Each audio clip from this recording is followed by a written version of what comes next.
Cari nilai-nilai atau jurat nilai P dengan keadaan persamaan ini mempunyai dua punca yang nyata.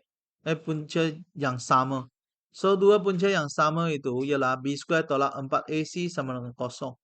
So, sini ialah 9X square tolak 4PX tambah dengan P tambah 1 sama dengan kosong. So, A ialah 9, B ialah negatif 4P, C ialah P tambah 1. So, B square tolak 4AC sama dengan kosong. Dia akan jadi negatif 4P square tolak 9P tambah 1 sama dengan kosong. 16P square tolak 36P tolak 36 sama dengan kosong. So, semua bagi dengan 4 itu ialah 4P square tolak dengan 9P tolak dengan 9 sama dengan kosong. Kita buat pemfaktoran sama dengan kosong. So, dia akan jadi P dengan 4P, 3 darab 3, tolak 12 tambah 3. So, maka kita dapat P tolak 3 sama dengan kosong. So, P sama dengan 3. So, 4P tambah 3 sama kosong. P ialah negatif 3/4. Okay. B, dua punca nyata yang berbeza. B square tolak 4AC lebih besar daripada kosong. So, ini ialah X square tambah dengan 2X square tambah 3X tolak P sama dengan kosong. So, 3X square tambah 3X tolak P sama dengan kosong. So, A ialah 3, B ialah 3, C ialah negatif P. So, 3 square tolak dengan 4 darab 3 darab dengan negatif P lebih besar daripada kosong. 9 tambah 12P lebih besar daripada kosong. 12P lebih besar daripada negatif 9. So, P lebih besar daripada yang ini.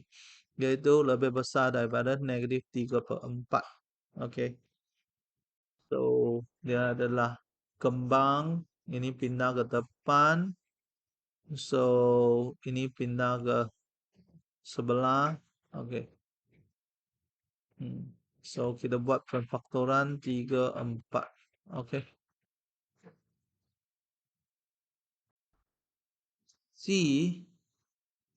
tidak mempunyai punca nyata. So, B square tolak 4AC kecil daripada kosong. So, dia punya A ialah 1, B ialah 2P, C ialah P tolak 1 darab dengan P tolak 3. So, iaitu P square tolak 3P tolak P tambah 3, iaitu P square tolak 4P tambah 3. So, B square tolak 4AC kecil daripada kosong. So, 2P punya square tolak 4, 1 P square tolak 4P tambah 3 kecil daripada kosong. 4P square tolak 4P square tambah 16P tolak 12 kecil daripada kosong. So, 16P kecil daripada 12. P kecil daripada 12/16. Iaitu kecil daripada 3/4.